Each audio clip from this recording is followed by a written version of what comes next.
من يهده الله فلا مضل له ومن يضلل فلا هادي له، وأشهد أن لا إله إلا الله وحده لا شريك له ولا نظير له ولا مثيل له، وأن محمدا عبده ورسوله وصفيه من خلقه ونجيبه من عباده وأمينه على وحيه، صلى الله وسلم وبارك عليه وعلى آله الطيبين وصحابته الكرام الميامين ومن تبعهم بإحسان إلى يوم الدين وسلم تسليما كثيرا. عباد الله، أوصيكم وأوصي نفسي الخاطئة بتقوى الله تعالى ولزوم طاعته، كما أحذركم وأحذر نفسي من عصيانه ومخالفة أمره. من عمل صالحا فلنفسه ومن أساء فعليها وما ربك بظلام للعبيد. أيها الإخوة الكرام والأخوات الكريمات، يقول المولى الجليل سبحانه وتعالى في محكم تنزيله بعد أن أعوذ بالله من الشيطان الرجيم: وإن كلا لما ليوفينهم ربك أعمالهم إنه بما يعملون خبير. فاستقم كما أمرت ومن تاب معك ولا تطغوا إنه بما تعملون بصير. فاستقم كما أمرت ومن تاب معك ولا تطغوا إنه بما تعملون خبير. ولا تركنوا إلى الذين ظلموا فتمسكوا النار وما لكم من دون الله من أولياء ثم لا تنصرون. وأقم الصلاة طرفي النهار وزلفا من الليل إن الحسنات يذهبن السيئات ذلك ذكرى للذاكرين. واصبر فإن الله لا يضيع أجر المحسنين. صدق الله العظيم وبلغ رسوله الكريم، ونحن على ما قال ربنا وخالقنا ورازقنا من الشاهدين. أيها الإخوة الكرام والأخوات الكريمات، أشكر الله تبارك وتعالى على نعمه الجسيمة وآلائه العظيمة التي تتوالى علينا وتنزل علينا تترى. فقد وفقنا الله تبارك وتعالى لصيام هذا الشهر وقيامه، وهذا من فضله وكرمه لا إله إلا هو. لقد كان أسلافنا كما يحكى ويروى الصالحون كانوا إذا انقضى رمضان يقضون 6 أشهر يودعون هذا الشهر الفضيل، وكانوا يشتاقون 6 أشهر إلى شهر رمضان. 6 أشهر يودعون رمضان، و6 أشهر يشتاقون ويستعدون ويتهيئون أيها الإخوة لاستقبال رمضان. سبحان الله، دائما يعيشون مع الله تبارك وتعالى. لكن أيها الإخوة والأخوات، يعلموا أن ليس كل من صام رمضان يغفر له، وليس كل من صام رمضان يعتق من نار جهنم. نسأل الله تبارك وتعالى أن يغفر لنا وأن يجعلنا من المعتقين من نار جهنم. إلا أن الأحاديث والنصوص دلت على أن هنالك من صام ولن يغفر له، وهنالك من لا يعتق من نار جهنم. أيها الإخوة، إنهم الذين كما قال أحد الصالحين، ولعلها ذكرناه في خطبة سابقة، أحد وهو شيخ مسلم بسلم ابن شبيبة أنه قال، وحدث عن كعب أنه قال: من حدث نفسه أنه يعود في المعاصي بعد رمضان فليعلم أنه ليس من المعتقين، بل لعله يدخل في حديث جبريل الذي ذكر فيه رغم أنف من أدرك رمضان ولم يغفر له. هذا من حدث نفسه في رمضان أنه سيعود أيها الإخوة في حبال المعاصي، هذا لا يمكن أن يغفر له لأنه لم يتوب توبة حقيقية. أما أيها الإخوة من حدث نفسه أنه بعد رمضان سيبدأ في حياة جديدة، فإنه حري أنه بإذن الله تبارك وتعالى، لأن هذه توبة، هذه العزيمة هي توبة أيها الإخوة، وأي توبة أن يعزم الإنسان على أن يغير حياته. فهؤلاء إن شاء الله من الذين الله تبارك وتعالى سيغفر لهم إن شاء الله. وهذه كما قال بعض العلماء أن سلوك وحياة الإنسان بعد رمضان هي من علائم قبول رمضان. يعني من الصعب جدا أن نعرف من قبل منه، لكن العلماء ذكروا أن من أحسن سلوكه أيها الإخوة وظل على الطريق أيها الإخوة واستقام أيها الإخوة هي من العلائم التي تدل على أن الرجل قبل منه لأنه استقام أيها الإخوة. أما من لم يستقم فهذا فيه شبهة أيها الإخوة. إذن أيها الإخوة وقد سمعتم الآيات التي تليت في مقدمة هذه الخطبة، وهي آيات عظيمات وجليلات. يقول الله تبارك وتعالى فاستقم، وهذا أمر، فاستقم كما أمرت، والخطاب للنبي والأمة مقصودة أيضا من ورائه. فاستقم كما أمرت يا محمد، فاستقم كما أمرت والأمة ومن تاب معك، لأن بعض الناس يظن أن هذا الأمر خاص بالحبيب عليه الصلاة والسلام. لا، قال فاستقم كما أمرت ومن تاب معك ولا تطغوا. قال العلماء لأن الطغيان هي ضد الاستقامة، الطغيان هي ضد الاستقامة، إنه بما يعملون خبير. إذن هذه الآية آية جليلة، وقد ذكر العلماء أيها الإخوة أن هذه الآية هي التي شيبت رسول الله صلى الله عليه وسلم. جاء أبو بكر إلى النبي صلى الله عليه وسلم فقال يا رسول الله أراك قد شبت، والنبي مات وعمره 63 سنة، لم يكن هذا الشيخ الكبير، أراك قد شبت. فقال صلى الله عليه وسلم شيبتني هود وأخواتها. وكاد أن يتفق العلماء أن هذه الآية فاستقم كما أمرت هي الآية التي شيبت رسول الله صلى الله عليه وسلم، آية صعبة. فاستقم كما أمرت ومن تاب معك ولا تطغوا إنه بما يعملون خبير، وأن هذا صراطي مستقيما فاتبعوه ولا تتبعوا السبل فتفرق بكم عن سبيله، إن الذين قالوا ربنا الله ثم استقاموا تتنزل عليهم الملائكة. الاستقامة أمر عظيم أيها الإخوة، من أهم الأمور في هذا الدين أن يستقيم الإنسان على طريق الله تبارك وتعالى. إن الذين قالوا ربنا الله ثم استقاموا.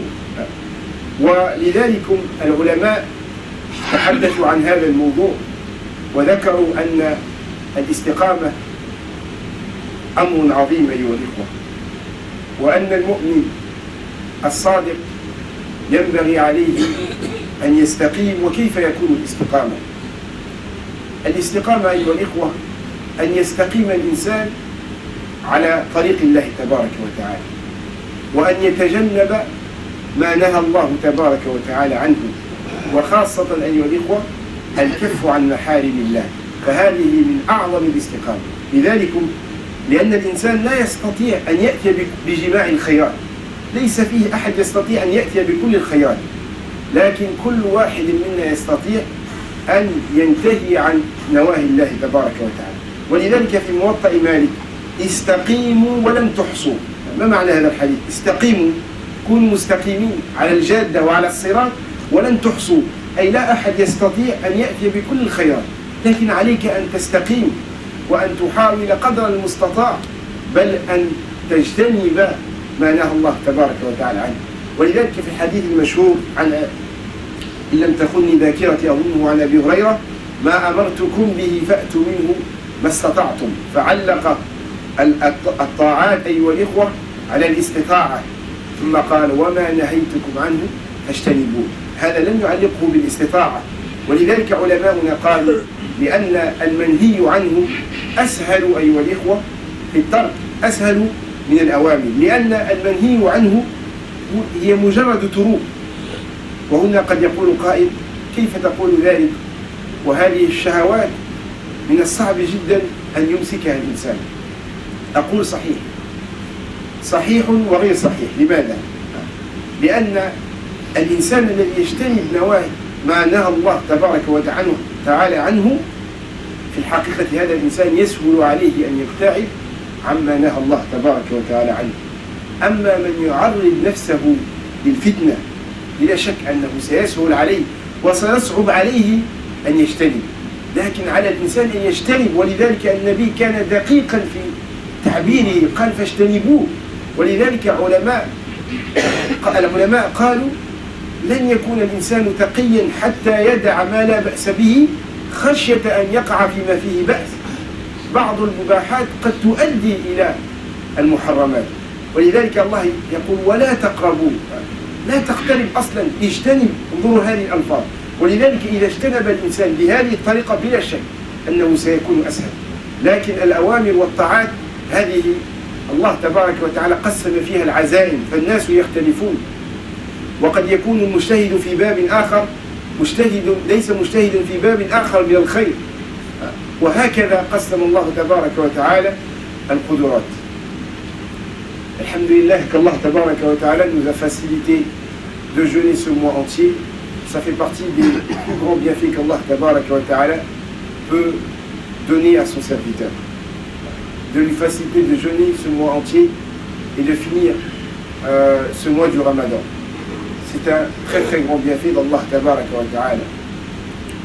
Et par contre, il faut savoir que ce n'est pas tous ceux qui ont jeûné et qui ont prié pendant le mois du Ramadan qui sont pardonnés et qui sont affranchis et qu'on a franchi du feu de l'enfer, comme on en a déjà parlé. Car les textes nous ont parlé de certaines personnes, certaines catégories de personnes qui vont jeûner et qui vont vivre ce mois et qui ne seront pas pardonnés. Nos savants ont cité des signes avec lesquels on peut de fois savoir une personne, si Allah tabaraka wa ta'ala, il y a de grandes chances qu'il a accepté ou qu'il n'a pas accepté. C'est quoi ces signes-là? C'est comment la personne se comporte après le mois du Ramadan. Comme il disait le cheikh de Muslim, Maslama ibn Shayba, il rapporte par Ka'b, il dit celui qui met l'intention pendant le mois du Ramadan de reprendre et de retomber dans les péchés alors qu'il est encore pendant le mois du Ramadan, c'est une personne qui n'est pas affranchie du feu de l'enfer et qui n'est pas pardonnée. Il est dans le hadith de Jibril où il dit malheur à celui qui a jeûné le mois du Ramadan et qui a vécu ce mois-là et qui n'a pas été pardonné parce qu'il y avait toutes les opportunités, tout a été mis à disposition pour qu'on le pardonne, mais il n'a pas voulu. Il a refusé la guidée d'Allah. Il dit celui que pendant le Ramadan, il a déjà pensé à retomber dans les péchés, et c'est une personne qui fait partie de ces gens-là. Et celui qui met l'intention pendant le mois du Ramadan de recommencer une nouvelle vie et de s'améliorer, c'est une personne, il y a de grandes chances qu'il est dans le hadith, de ceux qui sont pardonnés et ceux qui sont affranchis du feu de l'enfer. Car ça, c'est un repentir. Le fait de mettre l'intention de changer sa vie. Car toute chose commence par le cœur. Toute chose commence par l'intention et toute chose commence par le cœur. Comme le prophète sallallahu alayhi wa sallam nous dit, il y a un endroit dans ce corps-là, quand il est bon, et bien tout le corps est bon. C'est le cœur, bien sûr. Donc ça, c'est le début. Ça, c'est le début. Le verset qui a été cité au début de cette khutbah est un verset qui est le verset le plus important dans ce sujet, qui est le sujet de la constance et le fait d'être assidu dans l'adoration et dans le chemin d'Allah tabaraka wa ta'ala. Ce verset-là, Allah tabaraka wa ta'ala, il dit, c'est dans la sourate Hud, il dit « Fastaqim kama umir » Sois constant, ô Muhammad, comme tu as été ordonné. « Wala tatraw » et ne dépasse pas les limites, ne sois pas injuste. « Innahu bima ya'maluna khabir » Ce verset-là fait partie des versets qui ont vieilli, qui ont fait que le prophète sallallahu alayhi wa sallam, il avait l'air d'être quelqu'un âgé, tellement qu'il était soucieux à cause de ces versets-là. C'est pour cela, un jour, Abu Bakr Siddiq, il vient voir le prophète, il dit oh messager de Dieu, pourquoi tu as l'air de quelqu'un qui a grandi et qui est âgé? Pourtant tu n'as pas atteint cette vieillesse. En fait, il est mort à 63 ans. Et il demandait à Allah dans ses invocations qu'Allah ne le fait pas atteindre un âge où il est très très vieux. Il a ardali al-umur. Et il lui a dit, oh Abu Bakr, il y a des sourates qui m'ont fait vieillir. Il dit, c'est la sourate de Hud et les frères. Donc d'autres sourates qui ressemblent à celle de Hud. Presque tous les savants se sont mis d'accord que le verset dans la sourate de Hud qui a fait vieillir le prophète sallallahu alayhi wa sallam, c'est ce verset-là. Soit ô Mohammed, sois constant toi et ceux qui sont avec toi. C'est un verset qui était lourd pour sur le prophète sallallahu alayhi wa sallam, et il est aussi lourd envers nous, pour nous aussi. Car Allah il dit avec ceux qui te suivent, ceux qui sont avec toi. Et donc c'est ça le sujet, et c'est ça c'est un sujet qui est extrêmement important dans notre religion. Le fait d'être constant. Et c'est pour cela, comment être constant? Et bien ce qui est le plus important dans le fait d'être assidu et d'être constant dans la religion, vous savez c'est quoi?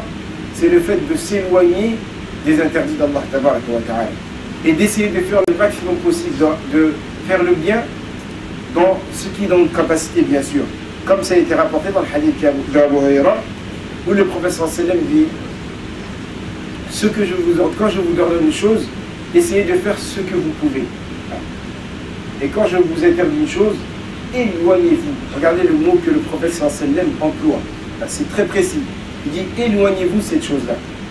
Et les savants ils disent que le prophète sallallahu alayhi wa sallam, quand il a parlé de faire du bien, c'était en fonction de nos capacités. Tu fais en fonction de ta capacité. Fattaqullaha mastata'tum. Crains Allah tabaraka wa ta'ala selon les moyens et essaye de faire le maximum. C'est ce qui est demandé. Par contre, quand il a parlé des interdits, il n'a pas dit ça. Il a dit pour tout le monde doit s'éloigner. C'est pour cela les savants ils disent, parce qu'en réalité l'interdit est plus facile à délaisser que de ramener tout le bien, de faire tout ce qui est bien, car c'est impossible. Et le hadith qui est rapporté dans le Muwatta, le recueil de l'imam Malik, le prophète sallallahu alayhi wa sallam dit istaqimu wa la taqsu. Essayez d'être assidu, soyez constant et assidu, mais vous ne pourrez pas ramener de faire tout le bien. C'est pas possible de faire tout ce qui est bien. Mais essayez d'être constant, essayez de rester au moins sur la ligne. Mais en vérité, le mal, c'est quelque chose que tout le monde peut s'éloigner. Et là, c'est vrai qu'il y a une question qui se pose tout de suite, c'est non. Le mal est encore plus difficile, c'est des choses qui nous attirent, c'est des passions, ainsi de suite. Alors là, il y a du vrai, il y a du faux.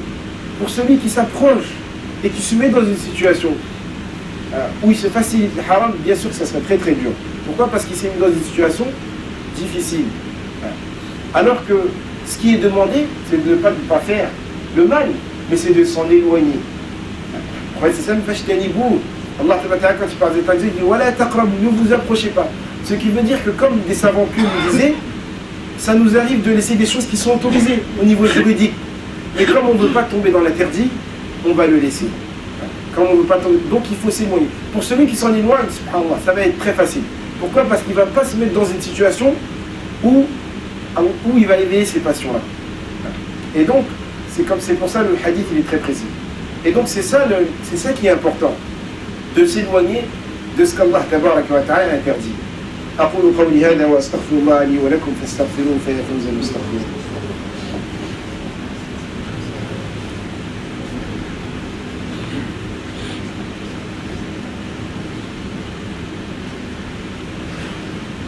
الحمد لله رب العالمين والصلاة والسلام على المبعوث رحمة للعالمين وعلى آله وصحبه وسلم تسليما كثيرا. روى أحمد في مسنده عن نواس بن سمعان قال صلى الله عليه وسلم ضرب الله وأسود هنا معنى الحديث ضرب الله مثلا صراطا مستقيما ضرب الله مثلا صراطا مستقيما عليه سوران وفي السورين أبواب مفتحة وعلى رأس الباب داع يدعو وعلى جوف الصراط داع يدعو وفي نهاية الصراط داع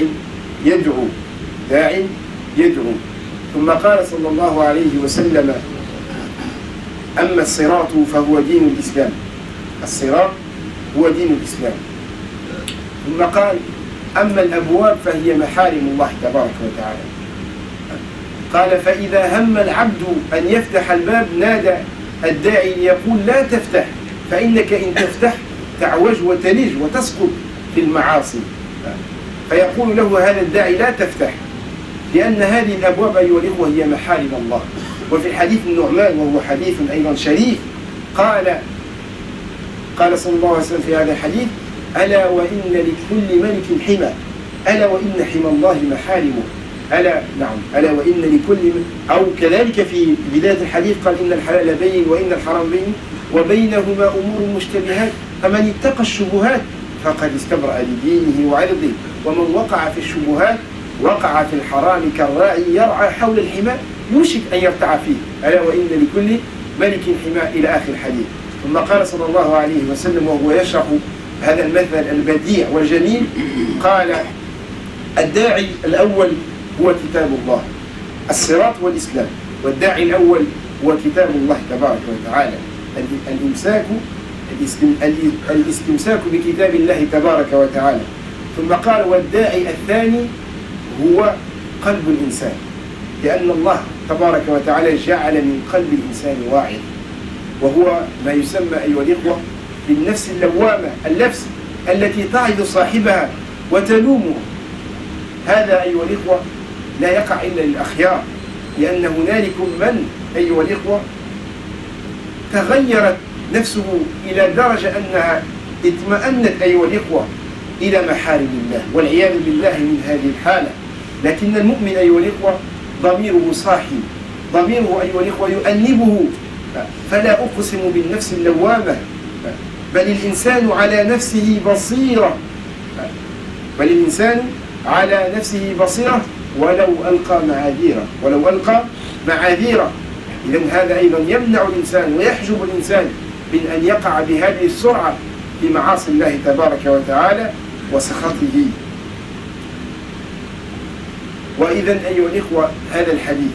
ثم كذلكم أيها الإخوة كان الحسن البصري أو البصري رحمه الله كان يقول، بل قال هذا يحيى بن معاذ الرازي العارف، قال: الإتيان بالبر يفعله كل الناس، يفعله البر والفاجر. قد يكون الإنسان قتال شرير أيها الإخوة، لكنه يلزم الصلوات ويصوم أيها الإخوة، لكن مع ذلك رجل شرير، هذا قد يقع. قال: أما الكف عن المحارم فلا يقع إلا من صديق، فلا يقع إلا من صديق. إذن هذه أمور في غاية الأهمية، أولوية اجتناب المعاصي على، وهذا لا يعني أننا نقسم الطاعات، لكن الإنسان يجعل من الأولوية أن يبتعد عن ما نهى الله تبارك وتعالى، ثم يحاول أن يعمل ما يستطيع من الطاعات. هذا هو الترتيب الصحيح، هذا هو الترتيب الصحيح. أما أن يستمسك الإنسان أيها الإخوة بكثير من الطاعات لكنه يهمل أكثر المعاصي، فهذا أمر خطير. كإنسان يلزم الصلوات لكنه لا يريد أن يرد ديون الناس ويأخذ من حقوق الناس، ما هذا أيها الإخوة؟ ما هذا؟ الإنسان ينبغي عليه أن يجتنب أيها الإخوة قدر المستطاع ما نهى الله تبارك وتعالى عنه. كذلك أيها الإخوة روى مسلم في صحيحه أن في غزوة حنين كان رجل يقاتل وكان يجول ويصول بقوة، وكان لا يخاف يعني الناس في القتال، فكان يمدحه الصحابة لشجاعته، فقال صلى الله عليه وسلم وهو في النار، فتعجب واستغرب الصحابة، هذا الرجل يقاتل في سبيل الله وهو معنا، كيف يكون من أهل النار؟ ثم إنه استشهد، يعني سقط صريعا في ساحة القتال. فاستغرب الصحابة كيف استشهد ويكون من أهل النار؟ قالوا لعل النبي قد أخطأ، فقالوا يا رسول الله، جاءوا إليه قالوا لقد استشهد. ثم جاء أحد الصحابة فقال لم يستشهد، ما مات، وإنما سقط جريحا، فبقي هكذا إلى الليل. فلما جاء الصباح جاء نادى مناد يقول لرسول الله. وفي الرواية أن بعض الصحابة ما فهموا واستغربوا وبعضهم شكوا. فلما جاء الصباح نادى مناد وجاء فقال يا رسول الله إنه قد مات وإنه قتل نفسه، ما استطاع أن يتحمل ألم الجرح فقتل نفسه. فقال صلى الله عليه وسلم اللهم إني أشهد أنني عبدك، يعني لقد قال حقا. فقال يا بلال أذن في الناس، ما أكذب النبي صلى الله عليه وسلم يقول. فإذا هذا الرجل يعني الله لم يرزقه الاستقامة. وتعرض مرة ابن القيم رحمه الله لمثل هذه الأحاديث التي فيها أن بعض الناس يعيشون أوقات أو سنوات في الطاعات ثم تكون نهايتهم سيئة، كما قال إن الرجل لا يعمل بعمل أهل الجنة حتى ما يكون بينه وبينه إلا ذراع فيسبق على الكتاب فيعمل بعمل أهل النار فيدخلها. قال ابن القيم قال هذا ليس ظلم من الله تبارك وتعالى، قال هذا لا يقع إلا على من لم يكن عنده إخلاص، فالله يستدرجه، فالله تبارك وتعالى يستدرجه فتسوء خاتمته، فتكون النهاية سيئة. Le prophète sallallahu alayhi wa sallam rapporte un hadith qui est rapporté par l'imam Ahmed, par le compagnon Nawas ibn Sam'an. Il dit Allah tabaraka ta'ala a donné l'exemple d'un chemin et d'un parcours. Et dans ce parcours-là, il y a autour de ce parcours-là des portes. Et il y a une personne qui appelle, qui lance un appel au début de ce chemin-là, et un autre au milieu de ce chemin-là, et un autre au bout de ce chemin. Et quand le serviteur qui marche, qui est dans ce parcours-là, veut ouvrir une de ces portes, parmi ces gens qui s'appellent l'appel, l'un d'entre eux lui dit « N'ouvre pas cette porte-là. Si tu l'ouvres, ça va très très mal se passer. » Et le prophète sallallahu alayhi wa sallam dit « Ce chemin-là, il est le chemin de l'islam. Ce chemin-là est le chemin de l'islam. » Et la première personne qui lance un appel, c'est le Coran. C'est le livre d'Allah tabaraka wa ta'ala. Il dit le deuxième, c'est ce qu'on appelle aujourd'hui, ce qu'on pourrait appeler, ce qui est plus proche de la conscience. Cette chose-là qu'Allah tabaraka wa ta'ala a mis chez l'être humain, avec laquelle il distingue le bien et le mal, et ce qui même juge l'être humain, même quand il n'est pas jugé par la loi. Quand tu mens à une personne et tu lui prends son bien avec injustice, quand tu rentres chez toi, tu dors, tu n'es pas bien. Vous savez pourquoi? Parce qu'au fond de toi, il y a quelque chose qui te juge, qui est cette conscience. C'est pour ça, dans un hadith qui est rapporté dans le livre d'Ahmed Zoud, mais il doit y avoir dans notre cœur quelque chose qui est là et qui travaille, et qui nous dit ça c'est bien et ça c'est pas bien. Et Allah tabaraka wa ta'ala parle de ça dans le Coran quand il parle de l'ego qui critique la personne. Fala uqsimu, je ne jurerai pas de cet ego-là qui critique la personne. Al-nafs al-lawwama. Et ça, c'est alhamdulillah, c'est une personne à qui Allah tabaraka wa ta'ala veut du bien. Car il y a des gens qui descendent à un degré où, subhanallah, ils se sentent bien dans l'interdit. Et ça, c'est une situation qui est très très grave. C'est une situation qui est très grave. Et au-dessus de cet ego-là, qui critique la personne-là, il y a un nafs al-mutma'inna qui est l'ego qui est apaisé et qui trouve son plaisir et ses passions dans ce qu'Allah ta'ala veut. Comme Aïcha disait au prophète, j'ai l'impression que ton Seigneur, il te suit dans tes passions. Ton Seigneur, il te suit dans tes passions. Et quand le prophète il dit « Arihna biha ya Bilal », on veut s'apaiser avec la prière, c'est ça. Ça, c'est un nafs al-mutma'inna, qu'Allah a fait de nos égos et qu'ils arrivent à ce stade-là. Et donc, cette chose-là aussi, elle empêche l'être humain de tomber dans les interdits. Et le prophète sallallahu alayhi wa sallam, et aussi pour abréger le prêche, le prophète sallallahu alayhi wa sallam, avant de citer un dernier hadith, je vais citer une parole de Hassan al-Basri qui disait, ou c'est pas Hassan al-Basri, excusez-moi, c'est un autre savant qui s'appelait Yahya ibn Mu'ad al-Razi qui disait, laisser et s'éloigner, ramener les bonnes œuvres, tout le monde peut le faire. Le plus pire des êtres humains peut venir prier et peut être assis dans les 5 prières, peut faire beaucoup de bonnes choses. Mais il dit de s'éloigner de ce qu'Allah a interdit, seuls les véridiques le font. Seuls les gens qui sont véridiques, qui sont sincères, ont cette capacité de faire cette chose-là. Pour cela, je finirai par un hadith qui y a un hadith vraiment qui fait peur. Mais je vais essayer de finir avec une vague d'espoir, Inch'Allah. Ce hadith-là, il est dans Sahih Muslim. Il nous parle c'est dans la bataille de Hunayn, où il y avait un homme qui était avec l'armée du prophète sallam et qui était très très courageux dans son combat. Et tout le monde avait vu son courage, et le prophète sallam disait, un tel est une personne qui finira en enfer. Et là, les compagnons étaient choqués par cette parole du prophète sallam, car ils voyaient beaucoup de bien de cette personne-là. Et finalement, cette personne-là, il est tombé et il est mort dans le champ de bataille. Ce qui a mis encore les compagnons plus dans le choc et dans le doute, certains compagnons bien sûr, dans le doute de ce que ça m'avait dit, car il est tombé quand même martyr, dans l'apparence bien sûr. Et finalement, un compagnon a dit non, il n'est pas mort encore, il est juste blessé. Et quand le matin est venu, un compagnon est venu et a dit, il vient de quitter ce monde-là et il s'est tué, il s'est suicidé, car il était blessé et il ne pouvait pas supporter la flèche qui avait enfoncé son corps. Et qu'est-ce qu'il a fait? Il a fini le travail et il s'est suicidé, il s'est tué, il a fini comme ça. Et le prophète sallam était content et a fait Allahu Akbar.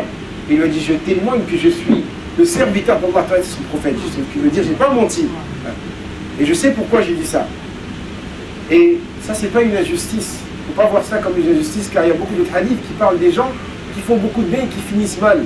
Ibn al-Qayyim rahimahullah a parlé de ce sujet-là et a dit, ces gens-là, ce n'est pas des gens en vérité qui ont commencé avec une bonne foi. Comme je disais tout à l'heure, tout commence par la bonne foi et la bonne intention et la sincérité. Celui qui commence et qui veut le bien, même s'il n'a pas beaucoup, il ne peut pas faire beaucoup de choses, Wallah, qu'Allah va lui faciliter. Il va lui donner la force de faire beaucoup de choses. Mais celui qui au fond de lui, il ne veut pas, subhanallah, Allah ne va pas lui faciliter. Et donc, Ibn Qayyim dit, ces gens-là, à la base, c'est des gens qui ne sont pas sincères dès le début. Et Allah, qu'est-ce qu'il fait? Il y a quelque chose, il y a une théorie qu'on appelle al-istidraj. Il lui ouvre les portes, il lui donne le succès, mais en vérité, il est en train de le faire tromper. C'est juste pour le faciliter, pour le prendre. C'est pour cela, comme il disait, Ali ibn Abi Talib, il disait, si vous voyez une personne qui est dans le mal et dans des péchés, et que malgré ça, beaucoup de choses on lui ouvre beaucoup de portes, ou Allah lui ouvre beaucoup de portes, sachez qu'Allah est en train de le faire tomber petit à petit. C'est pour ça qu'Allah dit Farihu, fatahna alayhim abwaba kulla shay. On leur a ouvert toutes les portes. Hatta idha farihu min utu. Jusqu'à qu'ils ont dit subhanallah. C'est Allah qui nous a donné. Et si Allah nous donne ça, c'est systématiquement parce qu'il nous aime bien. Akhadnahum baqata. Il dit c'est là où on les prend dans un moment où ils ne s'y attendaient pas. Qu'Allah nous proverbe de tout ça et nous facilite une bonne fin et nous donne la constance. أقول قولي هذا et excusez-moi pour le retard pour l'allongement du khutbah. أقول قولي هذا وأستغفر الله لي ولكم فاستغفروه فيفوز المستغفرين. اللهم تقبل منا الصلاة والصيام والقيام. اللهم احشرنا في زمرة خير الأنام وأمتنا محسنين مؤمنين لا مبدلين ولا مغيدين. اللهم إنا نسألك فعل الخيرات وترك المنكرات وحب المساكين وأن تغفر لنا وترحمنا وإذا أردت بعبادك فتنة فتوفنا إليك غير مفتونين. اللهم اغفر لنا ولوالدينا ولمشايخنا ومن علمونا وارحمهم كما ربونا صغارا. اللهم اجعلنا من الذين قالوا ربنا الله ثم استقاموا برحمتك يا أرحم الراحمين. أقول قولي هذا وأستغفر الله لي ولكم. إن الله يأمر بالعدل والإحسان وإيتاء ذي القربى وينهى عن الفحشاء والمنكر والبغي يعظكم لعلكم تذكرون. وقوموا إلى صلاتكم يرحمكم الله.